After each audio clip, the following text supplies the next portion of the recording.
Hey everybody, how is everybody doing? Fix that. There we go. Happy Thursday, everyone. Hope everyone is doing well. And we're getting near the weekend. And if you're Canadian, it's a long weekend this weekend, so shouldn't be any snow this weekend. Hopefully, we'll have some nice warm weather for a change. Anyways, tonight I have a very, very special guest. I have a gentleman, Howie Simon, who is an LA transplanted from Buffalo. He's an LA musician. He's played with pretty much everyone that we know in music in the LA scene. He's been around for a lot of years. He's got some great stories, and yeah, let's bring him on and let's have a chat with Howie. Hey Howie, how are you, man? How you doing? Am I here? Can't hear you. I am. There you How's are. it going, man? How's it going? Not too All right. bad. How are you? Is that your little dog? This is a dog. Well, I think it's a dog. Are you a dog?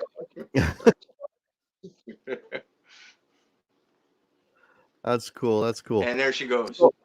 So usually, Howie, when I do these things, I go chronological order, right? So I know you're originally from Buffalo, so Okay. let's go right back to the beginning. So who was the band or the Well, there were dinosaurs. Not quite that There were far. dinosaurs, and then they died out, and then Cro-Magnon Man, punched over guys, and then upright walking guys, and so who was there a band or an individual, or who got you started playing the guitar?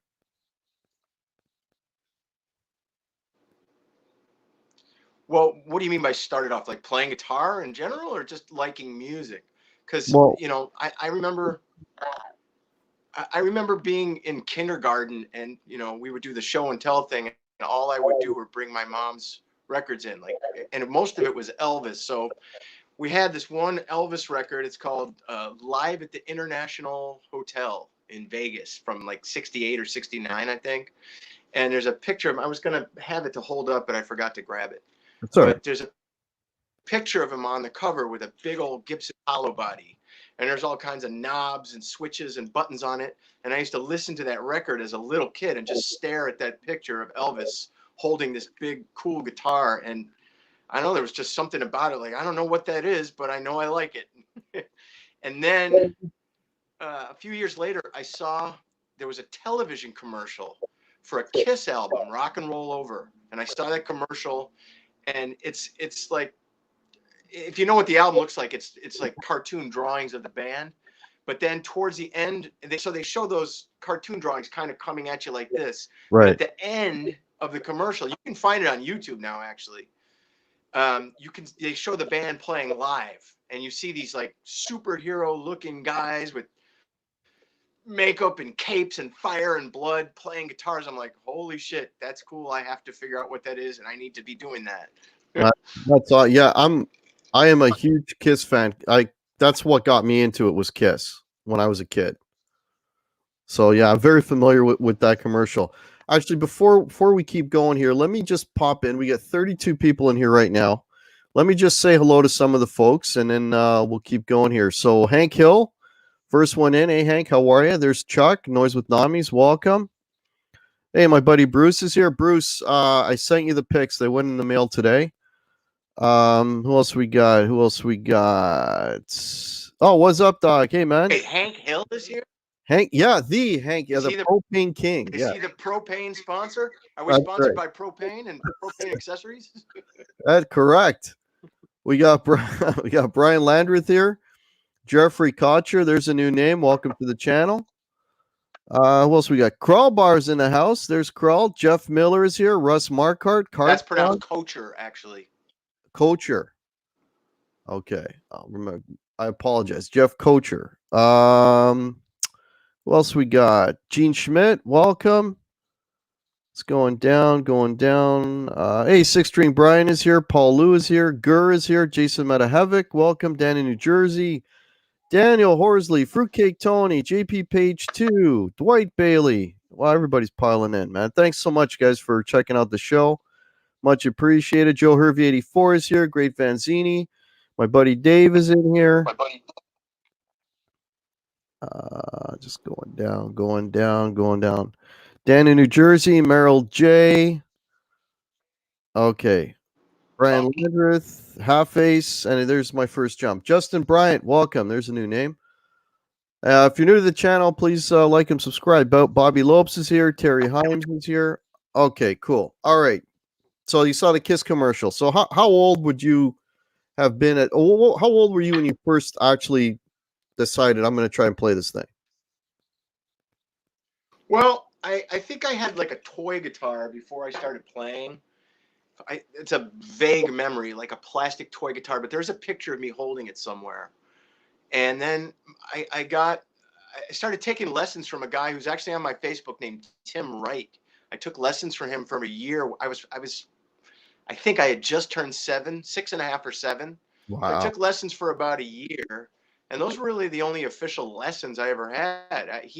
He was, from what I remember, he was like a high school senior, and he went away to college, and I didn't want anybody else. I was stubborn and pissed that he left Right. as a little kid. So I just said, I'll do this myself, and wound up being self-taught the whole rest of the way. Wow. So what was your first guitar that you were actually learning on? Like really started with acoustic and moved to electric? Yeah, I have it. It's in storage somewhere.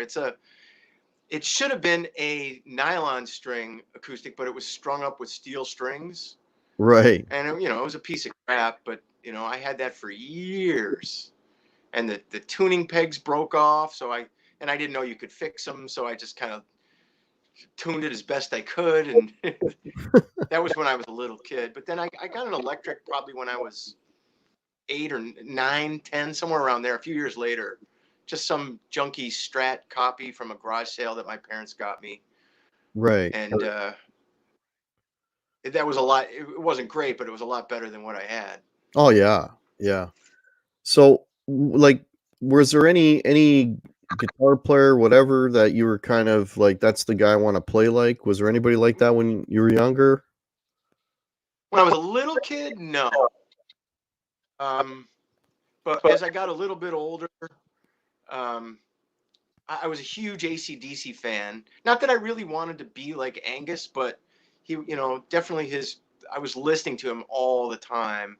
And then right when the first Alcatrazz album came out, somebody showed that to me. I got into Yngwie. I got some Deep Purple stuff. I got some old Whitesnake stuff. So Bernie Marsden and Mickey Moody, the original two guys in Whitesnake, Right. were influential to me. I think I had I started getting into Gary Moore, Oh listening yeah. to Dio a lot with Vivian Campbell. So a lot of the like European hard rock stuff. Michael Schenker, I bought a lot of his stuff when I was, early teen, late, 13, I guess early teens, you would say. Yeah, I love I love Shanker, man. I absolutely love Shanker. Yeah, he was still amazing. Yeah, he can still Probably play. better now than he was then. Yeah, probably. Yeah. So when did the first band start happening? Well, I was friends with one kid in high school who was friends with some other kids our age that didn't go to our high school in kind of a different part of town. And he knew that I liked the same music as him because I would wear like band t-shirts and stuff. And he knew that I played guitar, but he and I think we got together and played guitar a few times and I would sing and he realized that I could sing and he said, "Listen, we have a band that we're putting together and we don't need a guitar player, but we need a guy who can sing. Will you sing?" And I was like, "Well, only sing, not really something I wanted to do, but sure, why the hell not?" So I joined this band for, I'm guessing, a year and a half or 2 years when I was 13 or 14. And we did quite a few gigs around town. We played outdoor festivals and teen clubs and skating rinks and all the shit that you did in the early 80s like that. And I was only the singer, but they could sense that I was getting frustrated, I think, always, "Hey, let's get together and let me play some guitar." And they were getting angry with it. And I remember the two guitar players came, like, "We're going to come over to your house. We want to talk about some band stuff." And they came over and they fired me because they're like, "You won't buy a PA system. You won't buy a proper microphone. All you want to do is get guitar stuff. You buy guitar pedals and stuff. So we need to find a singer." I'm like, "Okay." Yeah, you did the opposite of the David Lee Roth thing. You didn't buy the PA to get into the band. You did the complete opposite. Yeah, no, I was like, I don't know, I'm not doing that. Oh, that's cool. So 13. So I guess when did you actually get into a band that you were actually playing the guitar? Probably 2 or 3 years later, I found that one of my best friends in high school played drums. And him and I used to get together almost every day after school and just play, the two of us. And we brought down some bass players and some singers and audition. And we would play with a few people and they were terrible. And it would just be like kind of a cattle call of people. And we didn't like any of them, whether it be their playing or their personalities or what. Right. So I think we played a few parties and did a function at my high school with one other bass player that we had who played with us for a while, but it never really worked out. So, I mean, the first real serious band I had that made money and was traveling was probably right when I turned 18, the year after I graduated high school. And we were traveling throughout New York State and did some stuff in Pennsylvania and over the border in Canada, like in Niagara Falls area. Right. And I think we went to Massachusetts for some stuff. And right after, while I was in that band, our drummer was quitting to join an even bigger regional touring band called Icewater Mansion. And he talked me into auditioning because they were losing their guitar player as well. And that's when I got into that band. And I was in that band for 2 years, give or take.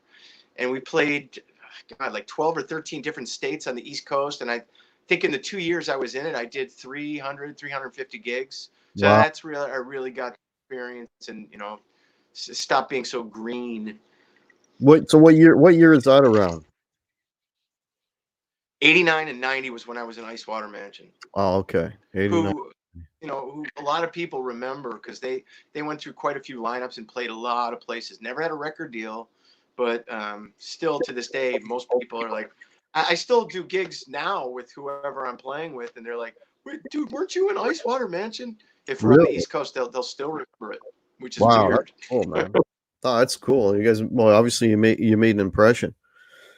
So as I'm Well, that and it was cool because that band did half cover songs, half original music. So I wrote some stuff in that, and we were our own. They were a self-contained unit with their own crew, their own bus, their own huge truck and lighting system and giant PA system. So it was.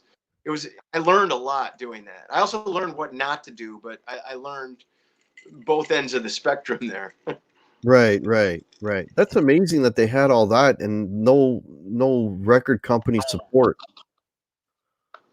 Yeah, it Yeah, was. that's impressive, man. So while I'm talking to Howie here, if anyone has any questions, I'm keeping my eye on the chat. If you've got any questions for Howie as we go along, and I think Howie's also got the chat popped up. So Feel free, I do, folks. but I just lost it like an idiot. It's all right. I got it here. No worries. No worries. All right. So There it Icewater is. Mansion. You were with them for a couple of years, and then what happens from there? Well, it was pretty devastating. I kind of I quit and getting along with them. They didn't really like the way I played guitar. They came from a guy before me who was fantastic. Who his name was Mark Dewey, and he very George Lynch-ish, very tasteful player. And I came more from the Yngwie shreddy school, and I was listening to a lot of Shrapnel stuff back then, Racer X and Vinnie Moore. And at the time, I didn't get what they were saying, but I look back now and I kind of overplayed on a lot of this stuff. Okay. So they were frustrated. I was frustrated. It was a back and forth. And then we finally decided to part amicably at the end of 1990. And there was only like 5 gigs left that I had, but they fired me like with 5 or 6 gigs left. And that's what really pissed me off about leaving that band. It was the only source of income I had at the time. Right. And instead of us just kind of writing out 5 last gigs and shaking hands and leaving as friends, they kind of, they were douchebags about it and just said, "You're fired now." And Uh, I woke up on the way to a gig, and the singer called me right before I left the house and said, "Don't bother showing up tonight. You're done." Like, but we had 5 gigs left. So I was disheartened for about a year. I didn't do anything for about a year after that. Then I slowly started playing with some local guys and it wasn't quite as big or quite as good, but at least I was, you know, getting that musical release. And that band started getting a little bit bigger and bigger. And it was just a silly cover band called Storm Warning with a goofy name. I realize that, but um, we played around. We traveled a bit outside of the Western New York area, but most of the shows were back home. And then I finally decided at the end of 1993 that I was tired of doing that, and this was it. There's nothing I'm going to be able to do here to get any further along. So I decided to move out to LA and all moved right. here the the last week of January 1994. All right. Before we get into the LA thing, we got some questions popping up. First one's from Crawlbar. He's asking, Howie, what was your biggest breakthrough moment in your guitar playing, and how far into your career did it happen? A breakthrough moment. That's a tough one. I don't know. I mean, well, I'm talking like when I left Icewater Mansion, what I did, I realized that my time was coming to an end in that band, and I was always reading like, how do you get better? And I realized, well, what do pro athletes do? They film themselves and watch game tape.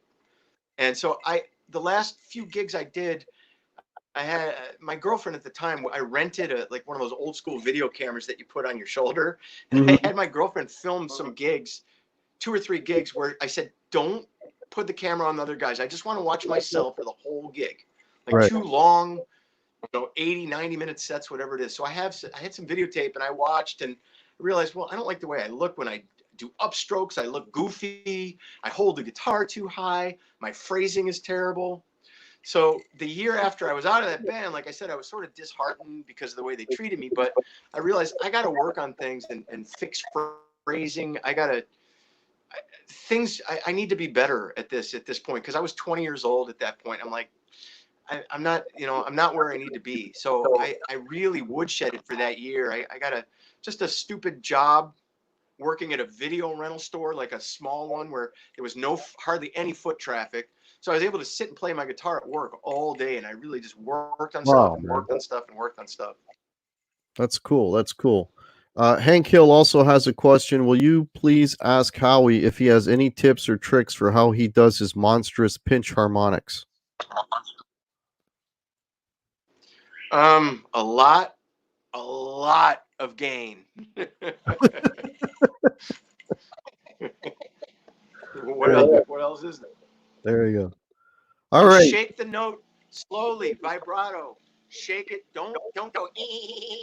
It doesn't. You don't want it to sound like a fly. It's got to sing big and slow like John Sykes. Right. All right. So So we got up to the move to LA, which was I think you said January of '94. So Yep. right? Is that correct? Well, funny enough, if you remember, my Buffalo Bills were in the Super Bowl 4 years in a row and Yeah. lost all four of them. Yep. And on the night, I kid you not, and this was no, I don't. I guess it was by design. On the night of the fourth Super Bowl loss, that whole day before the game, I packed up my stuff, packed up a U-Haul, watched the game with my parents, and after the game, it wouldn't have mattered if they won either way, but I was still coming. But that night is the night I got in the U-Haul and drove out to LA. So did you have anything set up there? Like, do you have some place to stay? You had a buddy and to get you going? Like, was that just like totally cold? I had family here. My cousins and my uncle were here. Not Oh, not in okay. the neighborhood that I live in, but there was a bunch of Buffalo transplants already out here.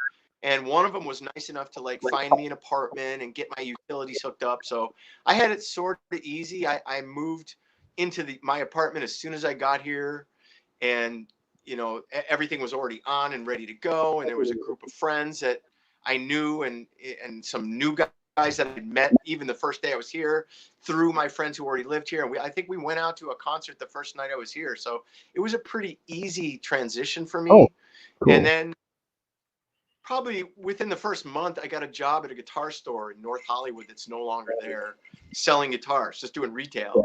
But through that, I was able to meet a lot of people and make a lot of contacts and network a lot. So that was a good thing. Cool. So what were some of the first projects or things you got involved with musically down there? Well, at that time, there was no internet really. So I was looking through, we used the Recycler, which was a magazine here that we used to look through for ads. And I was constantly combing that or putting my ad in it. And I realized that a lot of the heyday of the hairband thing was over, and everything was kind of on the decline here. And the first year I got here was when Kurt Cobain died, and not only did that kill his music, but it even killed the stuff that I liked even worse. So there was not much, and then I wound up getting somebody answered my ad for a guitarist available, and it was a singer who's uh, now he's got like a series of teaching stuff on YouTube, but his name's Ken Tamplin. And I did a bunch of records and touring with him. He was the first guy I ever flew on a plane to a gig with.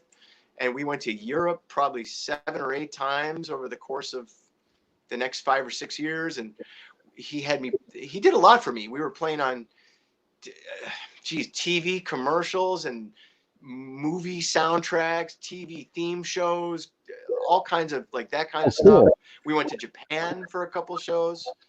What's the name of the band? So it was. I'm sorry. What's the name of that band?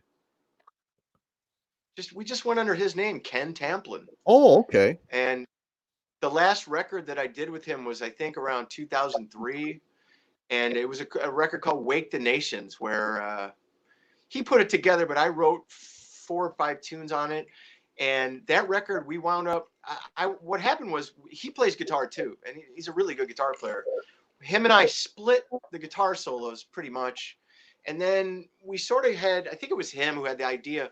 Instead of us just playing the solos, why don't we bring in a bunch of guests? So we wound up having a whole bunch of people come in and play on that. Richie Kotzen's on it, Doug Aldridge, Reb Beach, Pete Lesperance from Harum Scarum. I want to say Jeff Watson. I can't remember. Key Marcello from Europe. And I'm probably forgetting 2 or 3 other guys who are on that record. So it's like a Wow. guitar haven. But that was pretty much one of the last things that I did with them as far as releases go. Right. So what style of music was that you guys were Hard, doing? the same thing I do, just that kind of 80s hard rocky Oh, stuff. okay. Right. Yeah. I guess because I mean, that stuff did kind of dry up a little bit here, but I think still in Europe and in Asia, that stuff was still real popular back then. Yeah, no, it's its own. It still has its own world. There's a, once you're in that world, it's gotten even smaller since then. But it's a lot of the same people, and you play a lot of the same places. But we did pretty well. But by that time, by the time I finished with Ken, and unfortunately, Ken and I had a falling out, and I don't even really know what happens. I don't even want to get into that. But so I haven't talked to him in years. Mm-hmm. But by that time, I was already playing with Jeff Scott Soto, who I had met through his old roommate. So I was already doing other things and getting away from Ken. Right. Yeah. So yeah, Jeff Scott's he did the solo project that you play on and wrote some songs with him, didn't you? Soul Project? What do you mean? Jeff Scott Soto. Yeah, He had his own band. I'm not sure what. Yeah, he did. Well, Jeff, when I met Jeff, I was still working at that music store that I told you about, Okay. and we had purchased another store, and they sent me to another location to sort of run things. The owners of the music store. Uh-huh. And we had some guitar teachers at that store. And one of them said that, hey, my roommate used to sing with Yngwie Malmsteen. And I said, well, I'm a huge Yngwie Malmsteen fan. Who's your roommate? Well, a guy named Jeff Scott Soto. I go, oh, I'm a huge fan. Maybe I'll meet him at some point. Right. So I had met Jeff through this guy, and they would have Christmas parties and stuff. And one party we had turned into like a drunken 3 a.m. jam type thing where we're just, we're all going crazy. Jeff was playing keyboards and singing and whatever, and people were popping in and out of the jam room. And he didn't realize that I played like I did. So he's like, hey, man, we got to stay in touch. And then he said, at that point, Jeff was doing Boogie Nights, the disco cover thing, and making a fortune. And he had been doing that for 4 or 5 years at that point. And he's like, well, I really need to start getting back into the rock world. So he was doing a new solo record, his first in years, on a label that was in England. And he asked if I wanted to play on it. And he said, I'm going to have Glenn Hughes as a special guest on one song. You want to play? And I said, oh, my God, I'm the biggest Glenn Hughes fan in the world. Please, please, please. So I did that record with him. And like a year later, he said, I got a one-off gig in Bradford, England at a festival. Said, let's go do the gig. I said, okay, great. Like no audition, nothing. Let's just go do the gig. And he had some other friends in Florida, a bass player and a drummer, Gary Shutt and Alex Papa, who he said, we're going to go to Florida. We're going to rehearse with these guys. We're going to go do this gig. And they're going to film it for a live DVD and a live album. Like, okay, I've never met these other two guys before. Right. But let's go do it. So we wound up flying to Florida, rehearsing for 2 days at the most, going to England and filming this thing. And it became super popular. And by the next year, everybody had seen it. 2003, I'm talking about now. Right. And we wound up touring all over Europe because of it. UK, Europe. Then we went to South America. And, for the next 3 or 4 years, we just toured nonstop and released another record in 2004 that did real well called Lost in Translation. Wow, that's really cool. That's really cool. So, and in the meantime, I'm sorry to interrupt, but go ahead. You wanted the history. I want the history. Everybody's interested, man. We got 52 people here listening to Howie's history. They're all chatting about other stuff, naked girls and all that stuff. Now, in the meantime, through another bass player friend of mine, I had met Graham Bonnet and started playing with him. And we were just doing a couple small local gigs called the Graham Bonnet Band or whatever. And right. I suggested around 2006, I suggested to Graham, I go, nobody's using the Alcatrazz name. And I researched the copyright online. Nobody owns the copyright. So why don't we call the band Alcatrazz? So we took a new publicity photo and put it out online as Alcatrazz. And all of a sudden, all these gigs and tours started rolling in. Oh, sweet. So I did that for 10 years. I played with Graham from 2003 to 2013. And from the end of 2006 on to the end, that's when we were calling it Alcatrazz. So you're like, if you were to had to play with any band and had to step in a pair of shoes to play those parts, it's like Yngwie and it's just like like what I'm hearing from you is like you got a lot of happy accidents going on. There's all these guys that you used to look up to, and then in the end somehow you cross paths with them and you end up doing something very related to what what they've done in the past, which is super cool. Yeah, but I mean, are they accidents or did maybe I got lucky.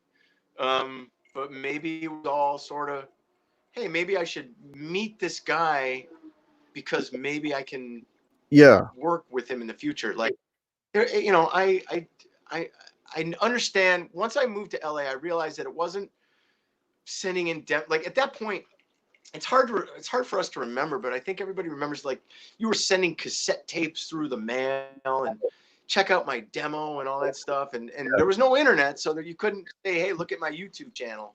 Right. So I realized it wasn't about auditions or demo tapes. It was just who you knew. Hmm. Like and if you hung out with somebody, you could usually get a gig as long as you guys got along. Like, hey, let's play.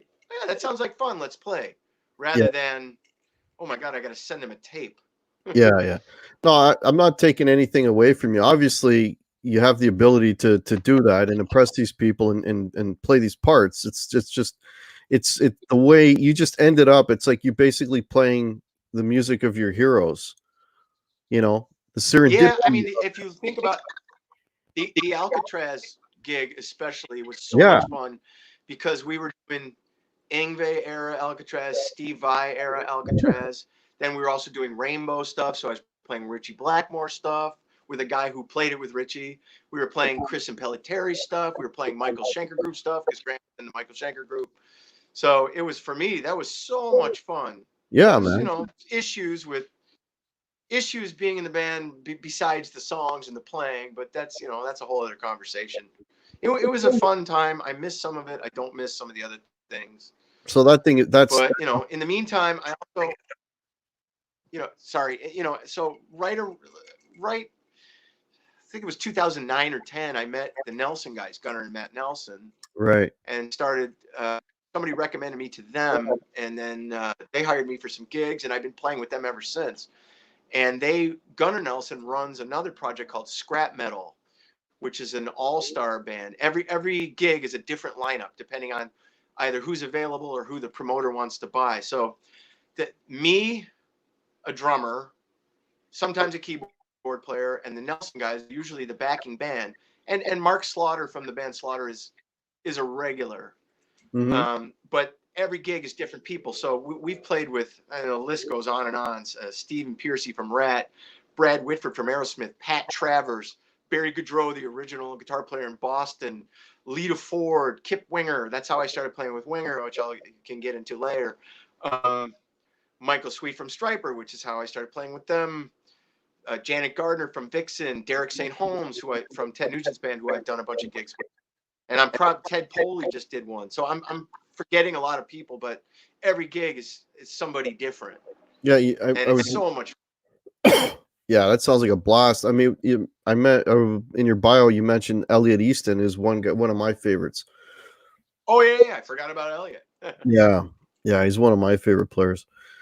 So is it safe to say then at this point that version of Alcatraz is complete? Yeah, that our version ended in 2013, and I think they're doing stuff now. But maybe if you can probably look it up online. I haven't stayed in touch with anybody there. Okay, and the Jeff Scott Soto, is that still is he still doing stuff with you, or is that kind of He is. He has his own band, and I love Jeff, and we're still friends. We just did one of these quarantine acoustic jams a few weeks ago. We're still oh, buddies, although we don't really work together too much anymore. We did. We came out of. We I don't want to say we came out of retirement, but we got back together in 2017, and we did a record for Frontiers Records in Italy. That record's called Retribution, and it was a really good album. Just him and I and a drummer, and we co-produced it, co-wrote almost the whole thing. I think it was one or two songs I didn't have anything to do with, and it's a slamming cool record. But it was right at the time that Jeff was forming the Sons of Apollo thing, and that record had just come out. And so our record kind of got lost in the shuffle that we did, unfortunately. And it's a shame because if nobody's heard it who's listening, the whole thing's on YouTube. You can go listen to it for free, but it's a really good record that I'm proud of. All right. The drag, in some ways, the drag about that record is a lot of those songs I had, the music I had already written for Alcatrazz, and I could never get anybody to write lyrics or record for it. So I just kind of hung on to them and had Jeff do the stuff to them. And it's great. It's a killer record. I'm really proud of it. Retribution. Okay, we'll keep an eye out for that. Here's a question for you from the Dog Paw. He asks, please ask Howie if he knows Joey Cathcart, who used to play with Nelson. No, I know who he is from the old videos and the old record, but I never met him, and I really don't know him. I think he's a Vegas guy, but I don't know. Okay. All right. Sorry, don't know anything about it. No worry. Okay, so I guess we're caught up to current day. So right now, what you've got going on is you mentioned the scrap metal thing, but I mean, again, it's before all of this baloney happened, but was that like the odd gig here and there? Or was that like a steady thing? Like what? It's a few times a year, sometimes more. We had 2 gigs maybe a month or so ago that we lost because of this zombie apocalypse that we're in.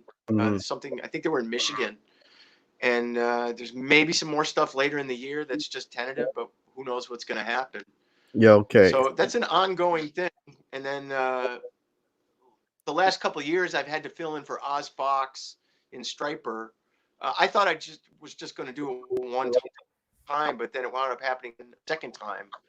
And, you know, I hope I don't have to do it anymore because of health reasons. You know, I love Oz, but I don't belong in that band. It's a fun gig to do, no question. Such great songs and great people, and everything about that gig is great. But, you know, Oz hopefully can, you know, get rid of his problems and never have to use me ever again. Right. And you mentioned, or I don't know if you mentioned, I read Tesla as well. Who are you filling in for with Tesla? That was a one-time thing. I did a couple gigs with them. Frank Hannon is a friend who I met at various shows throughout the years, and his father-in-law, a lot of people don't realize, is Dickie Betts from the Allman Brothers. Oh. And Dickie had an issue at home where he fell and hit his head and had some bleeding in the brain, and they had to put him in a medically induced coma, and his wife was at Dickie's bedside, and it was touch and go. It looked like Dickie wasn't going to make it. And Tesla just so happened to have some gigs in the Southern California area here at the time. So he asked me to fill in while he went and helped his wife. And thank God Dickie came out of that. But that was a fun, nerve-wracking gig because it was totally different from everything I've done. You know, I had to use all Frank's gear, most of Frank's guitars.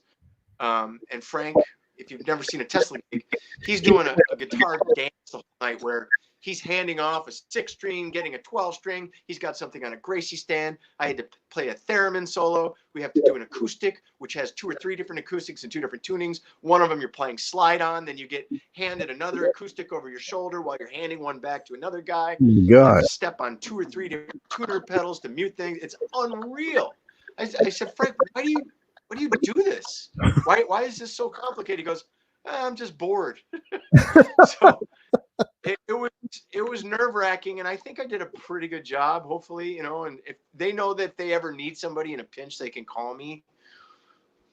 But, you know, that was a couple years ago, and they're a great bunch of guys too. But I don't, you know, these are just like things that happen to come my way, and I do them, and then I move on to the next. Right. So what your current gig, I mean, other than the scrap metal thing, is there like a project that you're like, what's your current gig is what I'm trying to ask. Well, scrap metal stuff, as well as Nelson gigs. Okay. As well as I'm what I call a full-time sub in Winger, not for Red Beach, but for the other guy, John Roth. Okay. John's been in Winger since 1992 or 93. And he also plays in Mickey Thomas's version of Jefferson Starship. I say Okay. that because there's two different versions out there touring of Starship. Yeah. And when John gets double booked on a weekend where he's got Starship with Mickey or Winger, he gives me the Winger gig. Right. Right. Well. And even though I'm a sub, that's turned out to be quite a bit of work, which is great. Oh, cool. Cool. So Paul Franceschi, who's in Paula Franceschi, says there's not another player who could have stepped into that Tesla gig. So. I don't. Paula is an old student, and I actually co-produced a record. She's a singer-songwriter. Well, originally from New Jersey, lived in LA for years. Now she's up in the Bay Area, kind Right. of, or even north of the Bay Area. And she wrote a bunch of killer songs, and I helped her co-produce it a few years back. And I used to teach her guitar, and I taught her son guitar. She's like family to me. Oh, great. And I appreciate the compliment, Paula. But there's plenty of people who probably could have done it. Sounds pretty involved, man. Yeah. So. Well. All right. So I think we got the history, and we're right up to the present. So, I know there's been somebody was asking earlier. I guess a gear question, so we might as well talk about some gear. Somebody was. I have to say, Paula is a. Wait, before we get it, Paula said if I don't say she's a great player, we're through. Paula's a very, very excellent guitar player. There you go. Sure. So go. What's the? Sorry about that. No worries. Somebody was asking. I can't find the question, but I remember the question. How you feel about modelers? Well, what does it matter how I feel? I don't mean that in a bad way. It's like I'm endorsed by Metzebarba Amplification. I'll do this shamelessly right here. I love Metzebarba amps. We're going to talk about them, but unfortunately, I can't travel with them all the time. So what I do, if you see any videos of me probably between 2002 and the present where I'm not in LA or Las Vegas, I am using a Line 6 Pod 2.0, the Bean, plugged into the effects return of whatever Marshall head they give me. So I'm using the Marshall just as a power amp. And anything you see on YouTube where I'm not here in LA, or like I said, Vegas, because I usually drive to my Vegas gigs, that's the pod. That's a modeler. It's not a Kemper or a newer one, but I love the tone that I get. Love it. Wow, that's surprising. That's some old tech right there, man. I know it's goofy, it's old, it's cheap, I get it, but go ahead and listen to the videos. Oh, I hear you. So, how long you been with Metzebarber? Now, it's funny. I think I mentioned this to you yesterday, but I had a gentleman named Steve Stein on here last week who's like a guitar instructional guy, and he mentioned he uses Metzebarber amps, and then I said, "Oh, I got Howie coming on next week," and he's and as soon as I mentioned your name, he knew that you were a Metzebarber guy. So tell me something about Metzebarber, how you got involved with them, and how, like, because they're an Italian company. Yeah, they're from Farnese, which is more or less about 150 kilometers from Rome, that part of Italy. And the American liaison for the company is a guy named J.P. Cervoni, who's an amazing guitar player. And he's sort of the go-to guy for that company here in the States. And he lives 15 minutes from me. So we were both invited to do some NAMM jam thing a few years ago. And he brought his Metzebarba head, which at that point was almost like a prototype. Right. And he's like, Howie, you got to try this amp. It's amazing. You got to try it. And I'm like, I don't know, man. I'll just use what they got. No, you got to try it. It's blow you away. And you know how we all hear that. And sometimes it's okay. But I plugged into this thing before the gig started just to hit a couple chords, and I was like, holy shit, this is amazing. He goes, I get you one. Don't worry about it. Don't worry. Don't worry. I'm like, okay. So within a few months, I had conversations with Pierangelo Mezzabarba, who's the owner of the company and one of the greatest guys I know, a genius about amp stuff. And when he started putting it into production, he sent me, I think I had besides JP's prototype, I'm pretty sure that at that point the flagship head was the M0 Overdrive. He sent me one. I think I had the first one in the United States. And he put me in a lot of the print advertising, and I was doing videos and stuff, and went to the amp shows with him. And then a couple of years after that, he started. He had his first NAMM show, because at the beginning he wasn't even doing a booth at NAMM. And ever since then, I begged him to make a 3-channel amp because I needed a clean channel, like a cleaner channel. So Right. he came out with the Trinity about a year and a half ago. And I'm using that as my main amp now. And I mean, I can't say enough good things about them. They sound, there's so many great amps out there. Oh, yeah. I own a Friedman as well. It's amazing. And Engels, Soldanos, all of it. It's great. But there's just something, for me personally, there's something about the Mezzabarba that's just very musical and very open and alive and out there instead of just in here, if that makes any sense. It's just, Yeah, I know what you mean. it feels so good when you're playing one, Mhm. like an old shoe. Yeah, yeah. So what you've got a couple of companies that sponsor you, right? Mezzabarba was one.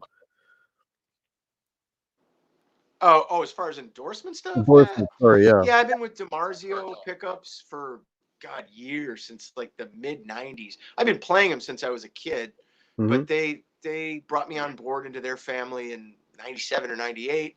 Same around exact that same time with Diodario strings. So I've been using them forever.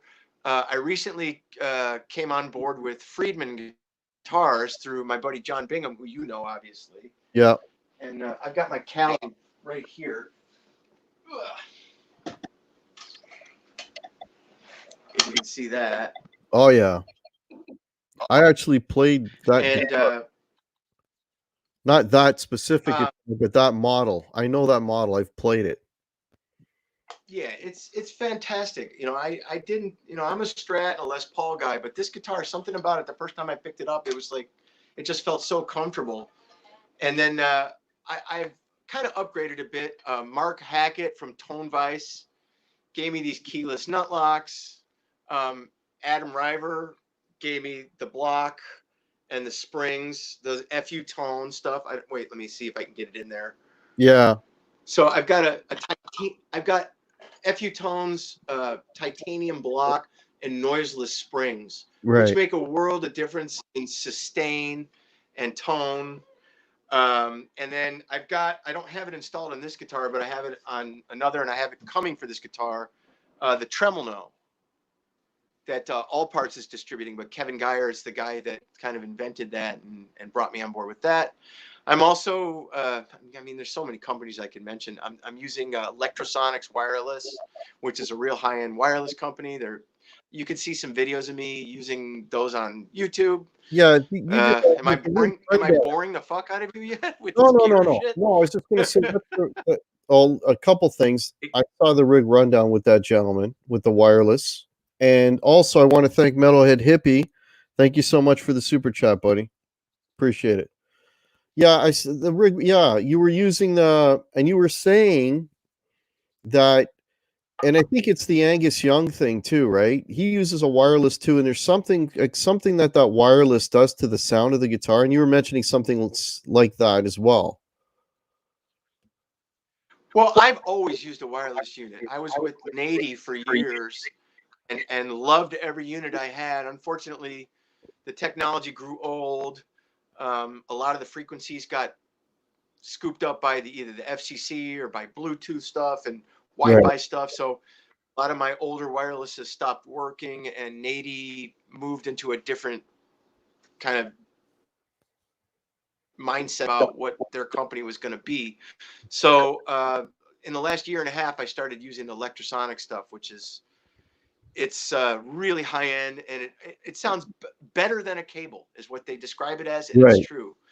There's no compression, but it's a digital analog hybrid that I can't describe it. It just makes everything so clean and clear, and I don't leave home without it. But back in the day, yeah, I think the digital compression that I got from my nadies was definitely a part of my sound. Yeah. Yeah, for sure, for sure. So what's your main axe right now? Is it that Friedman? I can't really say I have a main guitar. It depends on the gig that I'm doing and what I feel like. Online I see you a lot with I Strat. still, yeah. Well, I mean, I have more Strats than I have anything else.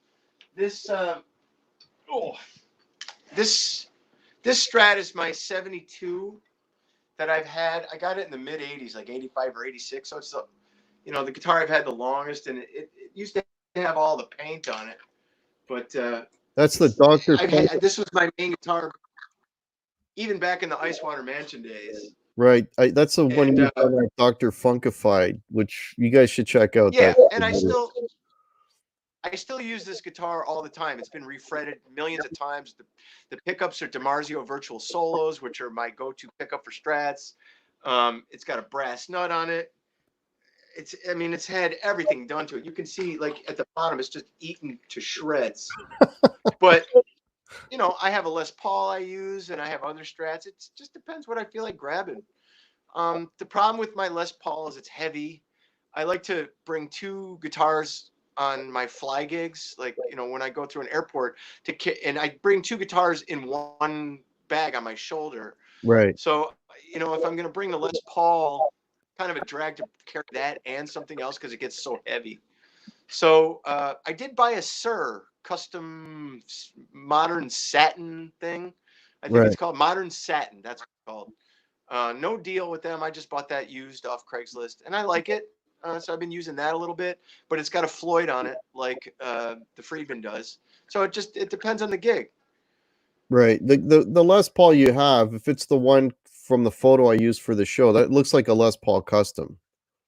It is. It's a '74 Oh, those are heavy, black man. custom. The only thing that's I had to swap out the bridge because the old one was fatiguing a bit, Right. and the pickups are DiMarzio 36th anniversaries, Okay. which are my favorite humbuckers. Those, and I put the DiMarzio 36 anniversaries in the Sir as well.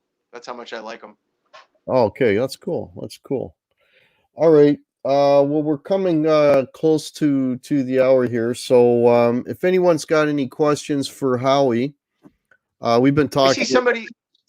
Go ahead. somebody asked me if I tried a solo Dallas. I know what that is. That guy who does those things was at the LA Amp Show a few years ago, and I don't think I played through it, but I sat next to somebody who was playing through it, and it's pretty amazing. I mean, you definitely hear the AC/DC-ness of it, but not really what I'm going for. So I don't think I'm gonna get one of those, but they are killer. Yeah. Yeah. So, if anyone's got any questions, throw them in. And at this point, I just want to thank everyone for checking out the show. We've been hovering around 50 people for most of the night. So, I want to thank you all so much. Um, if if you folks want to help support the channel, in the links below, I've got swag, I've got t-shirts and hoodies and coffee cups and all that stuff. So check out the Guitar Hack store. I've also got there's a PayPal down there.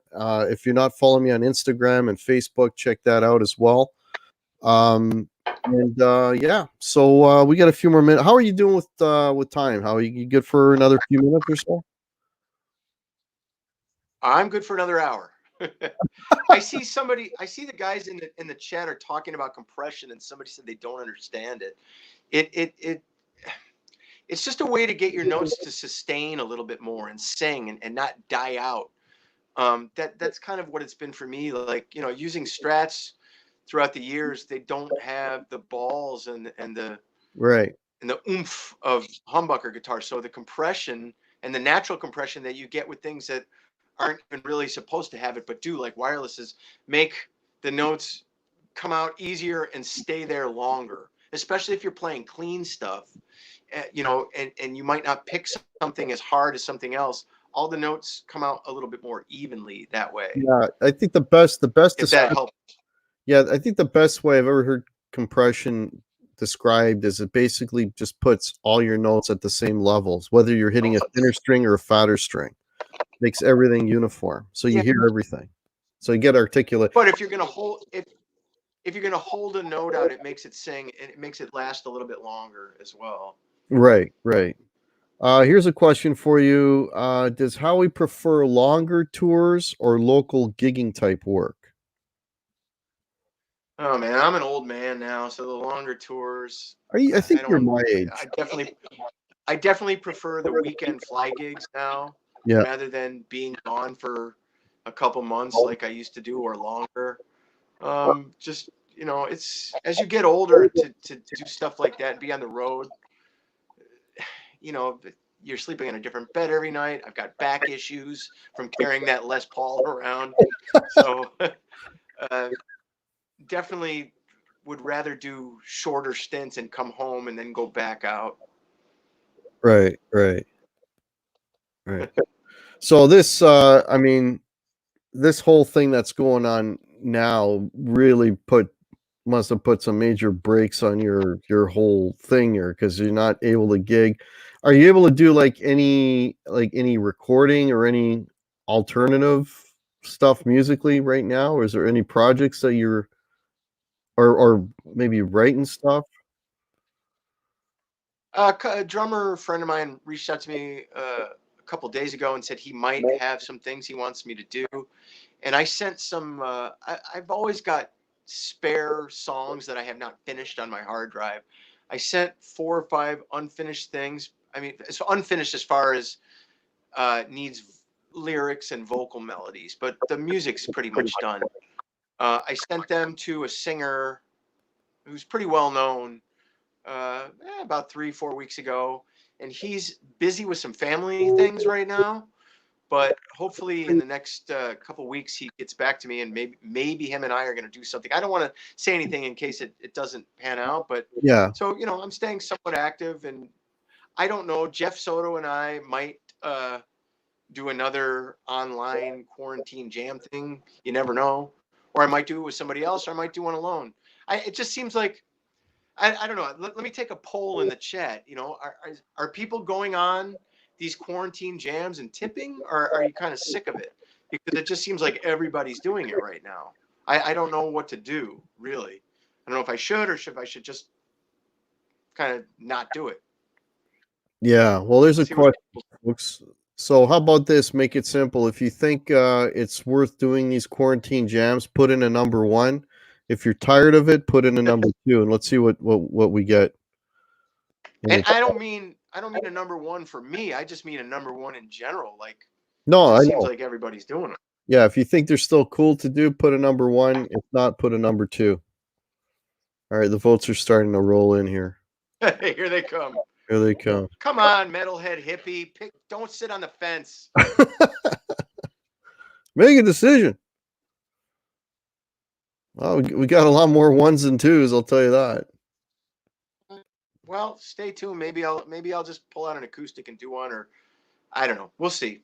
Yeah, I was going to ask But you. that You said that you did sing, right? Is that I do. so? You know, w- why don't you do more of it, or is that something you just don't like doing, or is it just done out of necessity, or when you're Well, writing what your do you mean by do more? What well, do you mean by do more of it? like you were saying, like I got like you write it like you're just saying you put a song together, you got everything on there but a vocal and lyrics. I'm thinking like you can sing, so it's or Well, something you'd rather okay. not. You rather That's a give, good question. 7 8 years ago, I released my first and only solo single. It was actually a cover song, like an obscure cover song by originally done by the band Talus. Billy Sheehan wrote the song, but it wasn't a well-known song. So, I mean, for all intents and purposes, it could have been construed as my own. And I put it out on everything, CD Baby and all the download sites, iTunes, and everything that was going on at the time.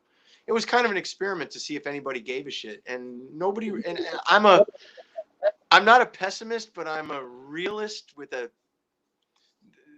leaning towards the glass is empty or the glass might break. Right. And it just didn't do the numbers that I thought it was going to do. So I'm like, well, do I really want to take the time? You know, recording and putting on an album is a lot of work, especially if you're doing everything by yourself. So did I really want to take the time to do it if nobody cares? Like, what's the point? It just didn't seem like it was worth it to me. So as far as like, if you're saying, why don't you sing more in a recording setting, maybe I could, and maybe I'm being lazy about it. I do a lot of gigs here in LA where I sing, and a lot of these other gigs that I mentioned that I do, I would, you know, to give the lead singer the break, I would take over for a song or two every night. So it's not like I'm not singing, but if you mean like to be a solo artist, I thought about it, but I don't know. I just don't think that there's really that much demand for it, and it'll be a lot of work and a lot of disappointment afterwards that it didn't do as well as I had hoped. Yeah, I kind of hear what you're saying. Like, you know, you might want somebody who is out there more as a singer, just to get a little more. Well, not only that, but not only that, let me put it more into perspective. If you think about a super, you know that Deep Purple just put a new record out. Are people listening to it? A few people might be listening to it. But if you go see Deep Purple live in the next year, if they get to play live, they're still playing the old songs. Nobody Right. wants to hear new music, even from True. the long established artists. So do we need another guy doing hard rock stuff that, you know, because that's what it's going to be if I do it. It's going to be my thing. You know, I thought about it, and I'm not saying no. I'm just saying maybe. But here's why it's taken me so long to get to that point. Right, right. I don't know what crowbar means about are we going to play Simon Says? I don't know what that's referring to. And Metalhead Hippie, I have no idea Well, what you're talking about either. Oh, he's talking about online busking. That's what he's talking about. oh, okay. Online busking is cool. Okay. Now I understand what you mean. I mean, I know some people who are doing the online busking thing every weekend. Some people are doing it 2 or 3 times a week, and like one guy I saw was on Facebook the other day complaining, well, the tips aren't what they were last month or 2 months ago. Like, well, that's because you're on there 3 days a week. Like, what do you expect? Yeah. Not only, you know, people who aren't musicians are not working and don't have the money to tip it. Like, there's got to be some kind of balance there. Yeah. Yeah. Yeah. Yeah. No, I hear you about the, you know, the doing the online playing and all that. It just right now there's like, I don't know if you're aware of this, Howie, but we almost didn't have a show today because about a half an hour before we went on, YouTube took a total shit and just it was down. YouTube was down today. The So whole, no, I didn't know that. yeah, all of YouTube was down, right? So I got a phone call from my buddy, and he's like, "Hey, man, you know that YouTube's down right now?" And I'm like, "Okay, great. I got a show in a half an hour. Let's see if it comes back up." And it did. So while you're fumbling and trying to get your stuff going, YouTube took a shit. So it kind of all happened at the same time. I'm like, "Okay, it's gonna be a great show tonight," but it all worked out. You know, all the ducks lined up finally. So. Yeah. What I was gonna say was, you know, there's probably a reason why it took a crop is because there's all kinds of stuff being thrown on YouTube right now. Like they're bursting at the seams. I'm saying that on YouTube, so I'm part of the problem. But you know what I mean? Like there's just a lot of stuff being thrown on YouTube right now. People that don't normally do stuff are doing stuff. You were saying to me yesterday if I knew about the webcam thing. Oh yeah, I know about the webcam thing because I was looking for one a couple of weeks ago, and they're charging $300 for a $60 webcam now. Like it's nuts. You should probably explain what we mean by the webcam thing. I'm on my ancient iPhone here, and I only have a really crappy webcam because I don't do this often. But when this whole zombie apocalypse started, I started shopping for a new webcam, and they're back ordered and sold out everywhere. And the ones you can find are on eBay, and they're just like, it's like toilet paper. They're just price gouging the crap out of them. Yeah, totally. So, and it says, most of the sites for the camera that I decided to purchase say not going to be available till July or August. Right. Yeah. And we'll see if that even happens. So, and the other thing we talked about, I don't know if you want to talk about it here, was I was saying to you yesterday, I couldn't believe you didn't have like a Howie Simon musician YouTube channel. It's coming. It's coming. All right. It is coming. But again, it's like, it's my realism dipped in pessimism sauce. Just like, does anybody really care? I mean, really? I go ahead. Well, one of my close friends is Rich Kotzen. We have this conversation all the time because Richie does really well, as we know, and even he's like, I'm not getting the numbers that I want. And I just like, we both like old men, like, what's the point? And then we drink. That's funny. So I'm supporting your country, right? Yeah, I saw that. I saw the Crown Royal. I'm like, yeah, that's not the Crown Royal Rye. You got to try the Crown Royal Rye. It's got the green label on it. Oh, I have the Crown Royal Harvest Rye is amazing. Yeah. This is Crown Royal Monarch 75th edition. This is even more special than that. Oh, I didn't see. Okay, wow. Yeah. And my favorite, I like the rye, but my favorite's the XO. Oh, okay. Yeah. Cool. So, we're over an hour. If anyone's got any last minute questions, throw them in the chat. Right on Royal Crown Royal is good. Yeah, Crown Royal is awesome. All right, so I don't see any more questions. So I want to thank Howie. Hang on for a minute. Don't go anywhere. So I want to thank Howie for coming on the show. This was very, very cool. And when Howie does get his YouTube channel up, which I know he will, because he's an optimistic guy, I'm gonna update. I promise I'm gonna update my website. I'll get a YouTube thing, and it's coming. I mean, I have time now, so yeah, you got time, exactly. So when that all happens, I'll make sure and I'll let everybody know so you guys can go over there and check that out. All right. So thanks everybody. Have a great rest of your week. Yeah. Hey, everybody who's here, thank you. I thank you all for showing up and asking questions and stuff. This was fun. Definitely love all you guys. All right, cool. I'm glad you had it. I'm glad you had a good time, man.